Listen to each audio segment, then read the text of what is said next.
Berapa banyak pemain sepak bola yang kalian kenal yang tidak pernah memenangkan liga, tidak pernah mencetak lebih dari selusin gol sepanjang karir, dan kartu merahnya lebih banyak dari assist-nya, tapi namanya masih disebut 30 tahun setelah pensiun? Berapa banyak? Karena kebanyakan pemain dengan statistik seperti itu tidak dikenang.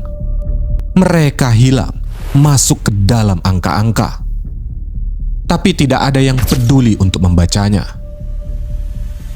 Tapi Vinnie Jones berbeda. Dia tak hilang. Dia justru tumbuh menjadi mitos. Dan pertanyaan yang sebenarnya bukan bagaimana dia melakukannya.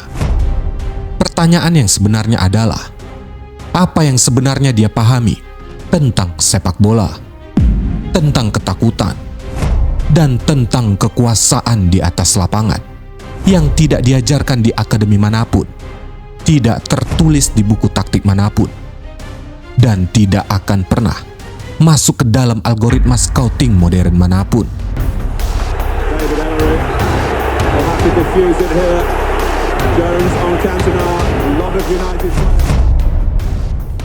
Dari Wembley ke Hollywood, dari kartu kuning tercepat hingga layar lebar bersama gangster London. Ini bukan cerita tentang pemain terbaik yang pernah ada. Ini cerita tentang pemain yang membuat pemain terbaik tidak ingin bermain. Inilah Vinnie Jones, The Last Hardman. Simak kisahnya. Referees, don't you just love them? No. Graphic evidence of Vinnie's intimidating style. My name is Vinnie Jones, and I'm going to teach you a lesson you'll never forget. Psychological weapon to his armory, he almost turned intimidation into an art form.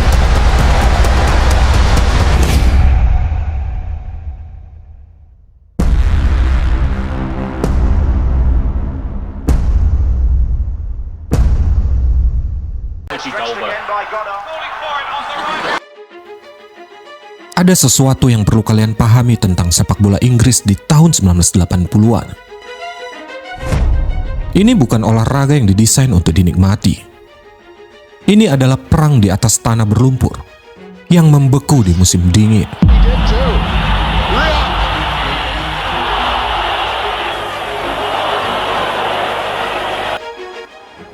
Lapangan menjadi ladang perang. Sepatu bola menjadi senjata. Dan para penontonnya, ribuan laki-laki berjaket tebal yang berdiri berdesakan di tribun terbuka tanpa atap.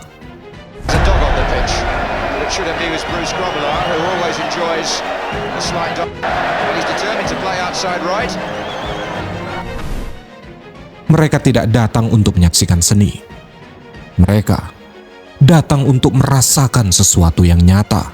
Mahoney, that's a good ball through to Latchford. And a fine piece of goalkeeping by Grobela.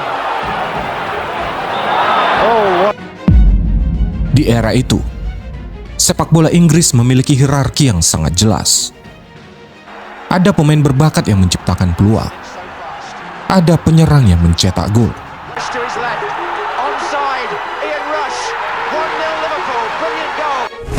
Dan kemudian, ada enforcer. Pemain yang tugasnya bukan untuk bermain cantik, tapi untuk memastikan lawan tidak bisa bermain sama sekali. Untuk melindungi, mengintimidasi, mengganggu.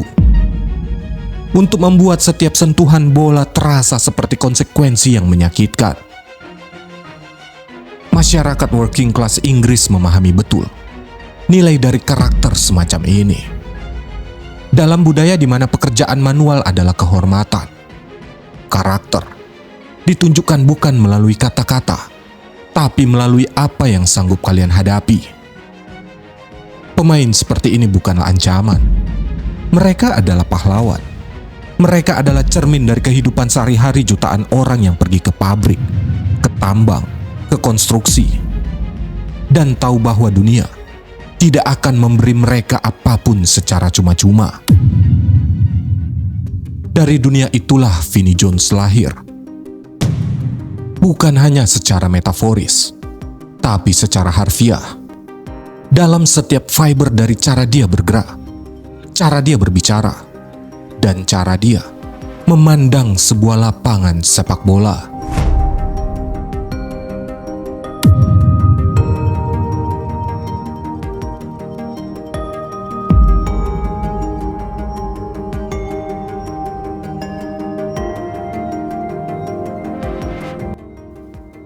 Vincent Peter Jones lahir pada 5 Januari 1965 di Watford, Hertfordshire.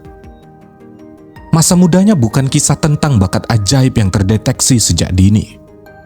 Bukan kisah tentang akademi elit dengan pelatih yang memperhatikan. Vinnie Jones adalah pemuda yang bekerja sebagai hard carrier, tukang angkut batu bata di proyek konstruksi, sambil bermain sepak bola untuk siapapun yang mau menerimanya. Dia bermain untuk Wealdstone. Nama itu mungkin tidak banyak kalian kenal, dan memang begitulah adanya.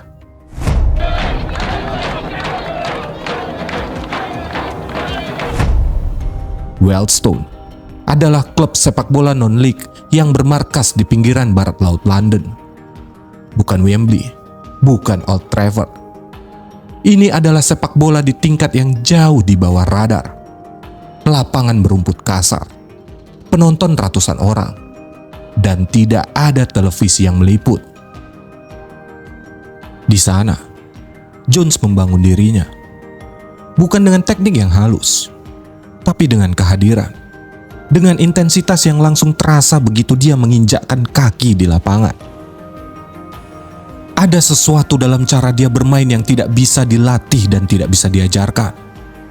Semacam kebutuhan untuk mendominasi ruang, untuk membuat lawan merasa tidak nyaman, bahkan sebelum bola datang ke arah mereka.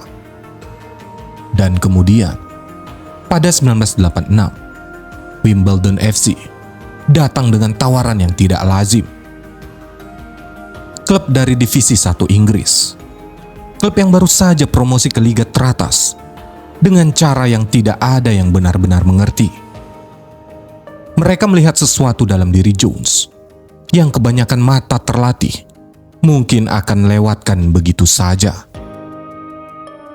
Perjalanan dari angkat bata ke sepak bola profesional, dalam waktu singkat seperti itu bukan sesuatu yang terjadi. Atau tepatnya, itu bukan sesuatu yang seharusnya terjadi. Tapi Vinnie Jones tidak pernah betul-betul peduli dengan apa yang seharusnya.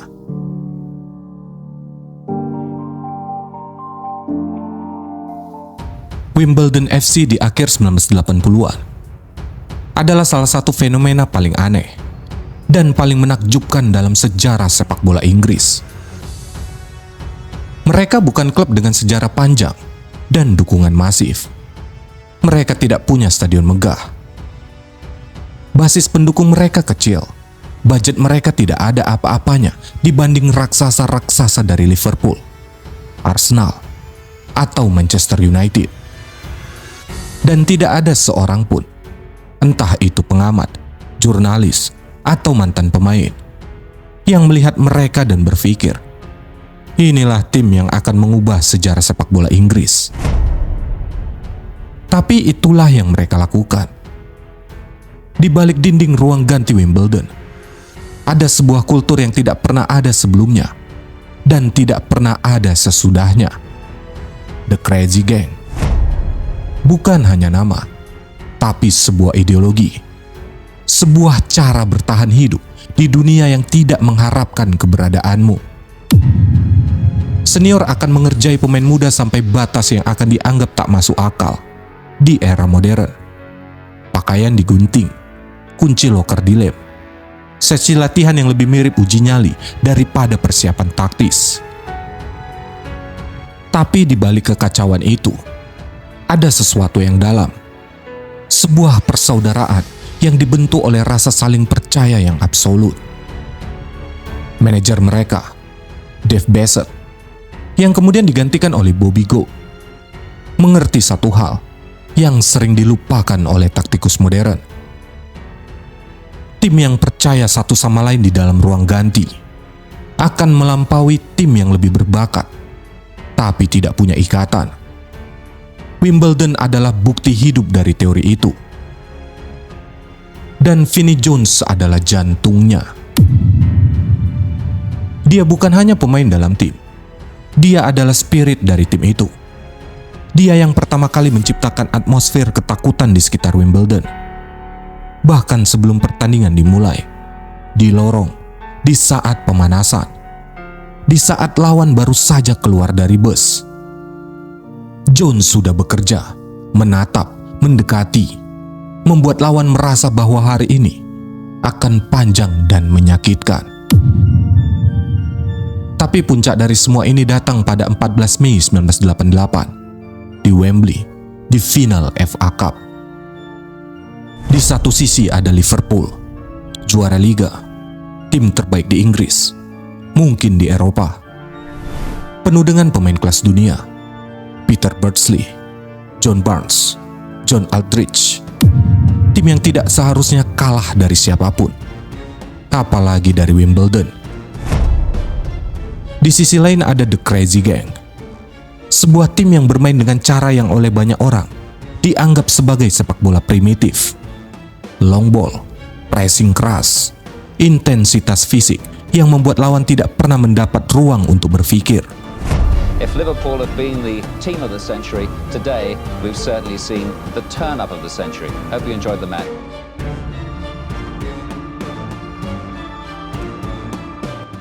Satu gol dari Laurie Sanchez, satu penyelamatan penalti luar biasa dari Dave Beeson. Dan tiba-tiba, dunia sepak bola berdiri tercengang. Wimbledon 1, Liverpool 0. Final selesai. Kemenangan yang sampai hari ini sering disebut sebagai salah satu kejutan terbesar dalam sejarah sepak bola. Saat geng gila mengalahkan klub berbudaya. Itu bukan hanya kemenangan sebuah tim. Itu adalah pernyataan bahwa sepak bola belum selesai dengan orang-orang seperti Vinnie Jones.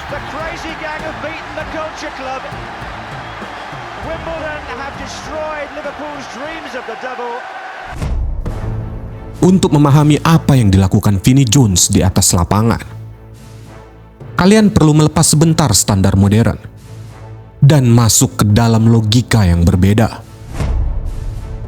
Di sepak bola era itu, ruang adalah segalanya.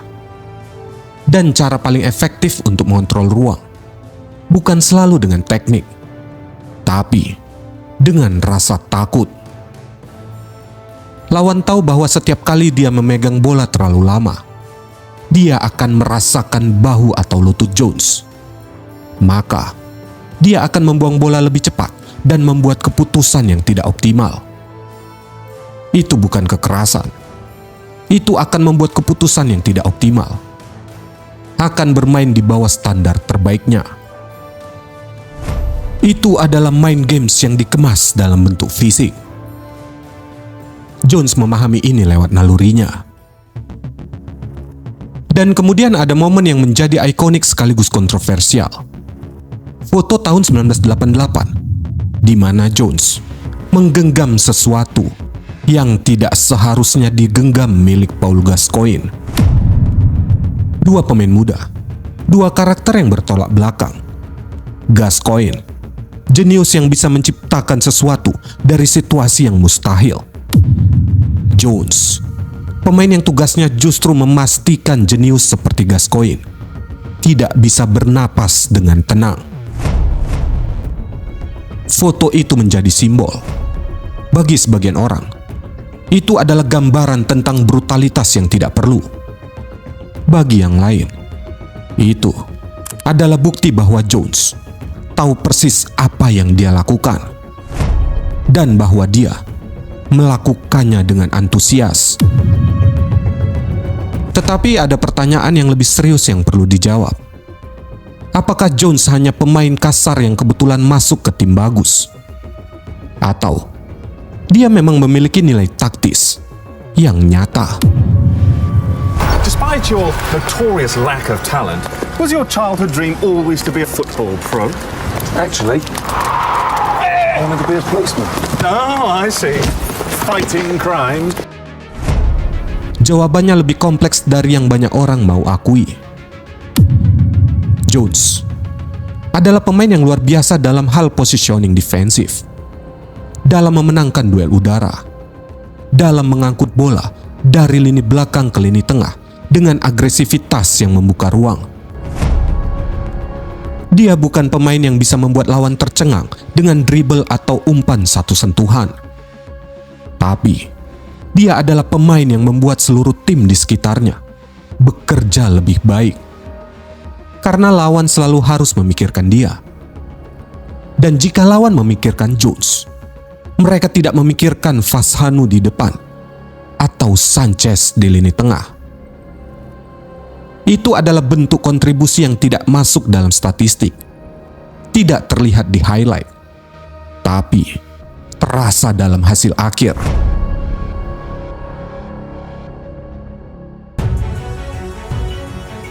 Dan kemudian, segalanya mulai bergeser. Tahun 1992, Premier League lahir. Lalu muncul kontrak televisi yang nilainya tidak pernah terbayangkan sebelumnya. Sky B have won the exclusive rights to live television coverage of English football's new Kamera yang lebih banyak, sudut yang lebih tajam, dan yang paling penting, penonton baru yang jauh lebih luas. Bukan hanya para lelaki berjaket tebal di tribun berdiri, tapi ada keluarga di ruang tamu, eksekutif korporat di lounge premium, penonton dari seluruh dunia yang melihat sepak bola Inggris sebagai hiburan global. Dan hiburan global memiliki standar yang berbeda. Tackle keras yang dulu disambut sorak-sorai perlahan mulai dihukum lebih ketat. Perilaku intimidatif yang dulu dianggap sebagai bagian dari permainan mulai menjadi sorotan negatif. Aturan berubah. Wasit mendapat tekanan untuk melindungi pemain berbakat. Kartu merah menjadi lebih sering keluar.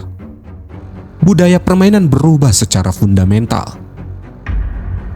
Di dunia baru ini, pemain seperti Vinnie Jones bukan hanya kontroversi. Mereka mulai menjadi beban yang tak terlihat. Klub-klub besar tidak mau membayar mahal untuk pemain yang menghabiskan 10 menit pertama setiap pertandingan untuk mengumpulkan kartu kuning. Jones berpindah klub berkali-kali. Leeds United, Sheffield United, Chelsea, kembali lagi ke Wimbledon, lalu Queen's Park Rangers. Dan saat dia memenuhi panggilan timnas Wales, dia menjadi bahan ejekan. Meski hal itu sah karena kakek nenek dari pihak ibunya berdarah Wales, banyak yang menganggap aneh saat ikon sepak bola Inggris memilih membela timnas negara lain. Para kritikus juga merasa dia kurang memiliki keterampilan teknis untuk bermain di level internasional. Jimmy Greaves bahkan mengatakan, tepat ketika kita mengira tak ada lagi kejutan dalam sepak bola, Vinnie Jones ternyata menjadi pemain internasional. Pelatih Wales waktu itu mengangkat Jones menjadi kapten. Tapi baru di pertandingan keempatnya, Jones diusir dari lapangan karena menginjak selangkangan pemain lain dalam kekalahan 1-0 melawan Georgia. Waktu berlalu. Sepak bola yang membesarkannya mulai meninggalkannya. Ada satu hal yang tidak pernah meninggalkan Vinnie Jones. My name is Vinnie Jones, and I'm going to teach you a lesson you'll never forget. Bahkan ketika sepak bola perlahan tidak lagi punya tempat untuknya, itu adalah reputasi. Dalam dunia sepak bola, reputasi itu menjadi beban. Tapi di dunia film, reputasi itu menjadi aset yang tidak ternilai. Tahun 1998, Guy Ritchie sedang mencari aktor untuk mengisi peran di film pertamanya yang akan menjadi salah satu film dengan fanatisme terbesar dalam sinema Inggris. Lock, Stock, and Two Smoking Barrels. Sebuah film tentang gangster, kekacauan, humor, gelap, dan London yang sama sekali berbeda dari London yang ditampilkan di kartu pos pariwisata. Guy Ritchie tidak mencari aktor yang bisa berpura-pura berbahaya. Dia mencari seseorang yang tidak perlu berpura-pura.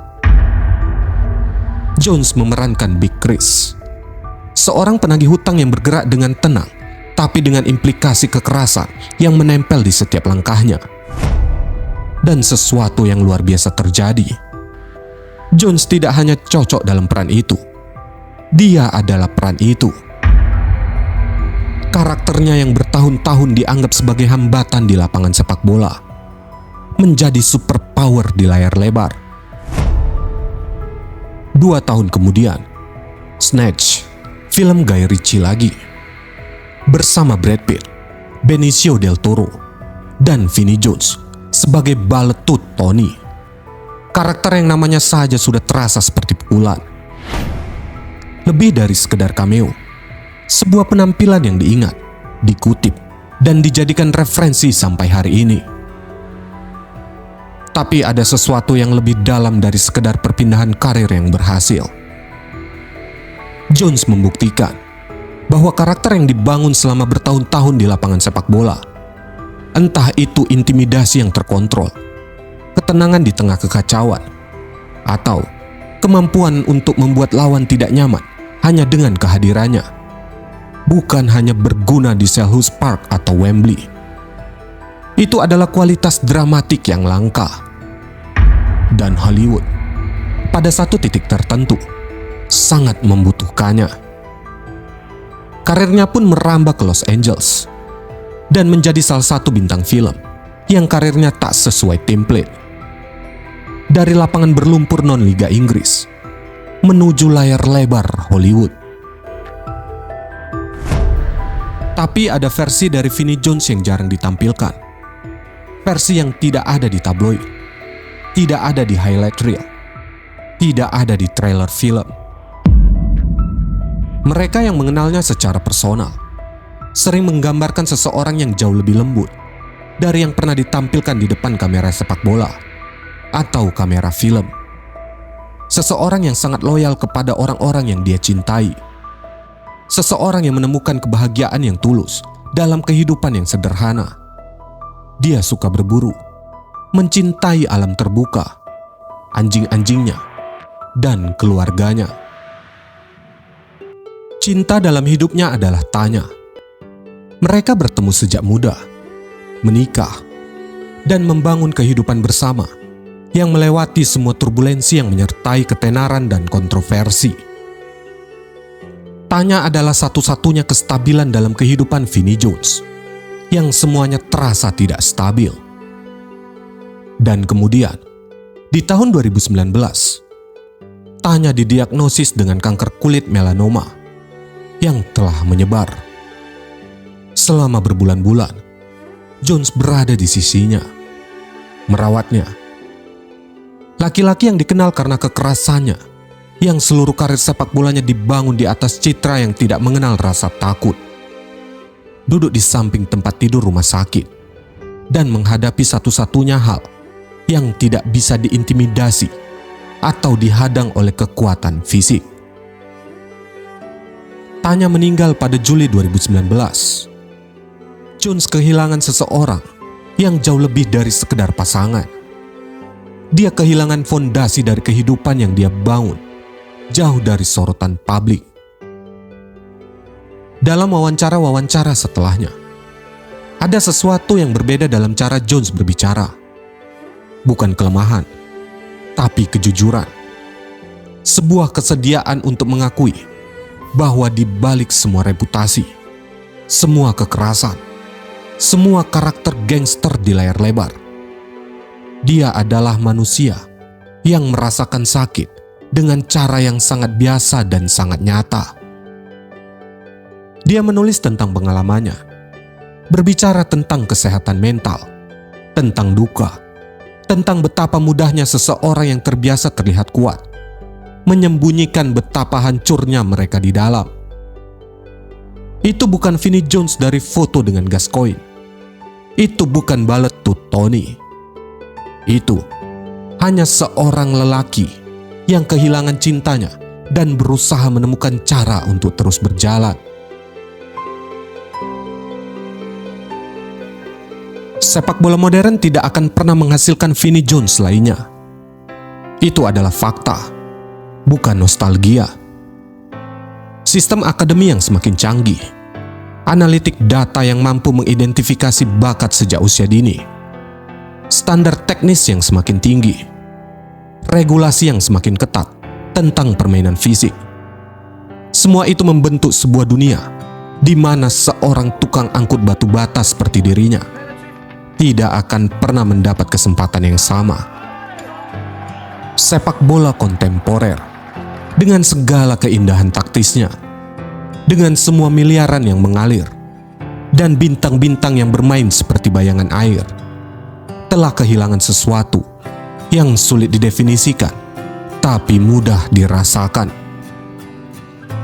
Vinnie Jones adalah representasi dari era di mana sepak bola masih terasa seperti milik orang-orang di tribun, di mana seorang pria tanpa akademi, tanpa koneksi, tanpa teknik yang halus, bisa tetap mendapat tempat karena dia membawa sesuatu yang tidak bisa diajarkan di sekolah sepak bola manapun, di mana pertandingan bisa berakhir berlumpur, berdarah, dan sempurna dalam ketidaksempurnaannya. Dia bukan pahlawan dalam pengertian konvensional. Karirnya dipenuhi dengan kontroversi yang tidak bisa begitu saja diabaikan. Tapi, dia adalah sesuatu yang mungkin lebih langka dari pahlawan. Dia adalah produk autentik dari sebuah waktu dan sebuah tempat yang tidak akan pernah ada lagi. Sepak bola Inggris yang membesarkan Vinnie Jones sudah lama pergi. Lapangan berlumpur itu sudah diganti rumput sintetis. Tribun berdiri sudah menjadi kursi bernomor. Musik latar yang dulu adalah teriakan penonton, kini diiringi konten sponsor yang diputar dari speaker profesional. Dan Vinnie Jones, dengan semua kontradiksinya, dengan semua luka yang dia tinggalkan dan yang dia terima, dengan hidupnya yang bergerak dari lapangan non-liga ke Wembley, ke Hollywood, ke duka yang sangat pribadi, berdiri sebagai saksi terakhir dari sepak bola yang lebih kasar, lebih liar, dan mungkin, meski sulit diakui, lebih manusiawi dari yang kita miliki sekarang.